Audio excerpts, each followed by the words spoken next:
પ્રિયંકાબેન, એ પ્રિયંકાબેન, સાંભળો એક વાત કહું પ્રિયંકાબેન, મસ્ત. બોલો મંજુબેન. તમે સાંભળશો ને તો હેરાન થઈ જશો. એ તમને સોસાયટીમાંથી કઈ સમાચાર મળ્યા આજે? હું બહાર ગઈ જ ને 3-4 દિવસ નીચે નથી ઉતરી, કોઈ મને મળ્યું નથી કે સમાચાર આપવા માટે. તમે સમાચાર લઈને આવો દરરોજ. હા એ તો છે, હું જ સમાચાર આપતી હોય. એ હાચી તમને નથી ખબર? મને શું ખબર શું સમાચાર છે? અરે બહુ ગરમી છે અને તમે શું કરો છો અત્યારે? આ જ્યુસ બનાવું છે જો. હું તમને સમાચાર કહું, પહેલા તમને ઠંડુ હોય તો ઠંડુ આપો પહેલા મને. ઠંડુ પીવું છે. અરે રામ.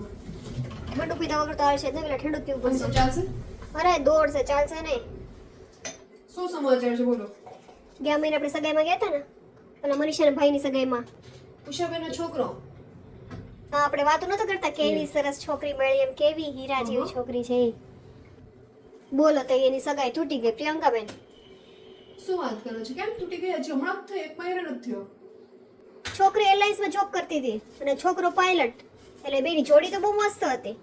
પણ પછી ખબર પડી આ લોકોને કે છોકરો પાયલટ છે પણ વિમાન નહોતો ઉડાડતો, એ ડ્રોન ઉડાડતો હતો લગ્નમાં. લગ્નમાં ડ્રોન ઉડાડે છે? હા આવું થયું બોલો.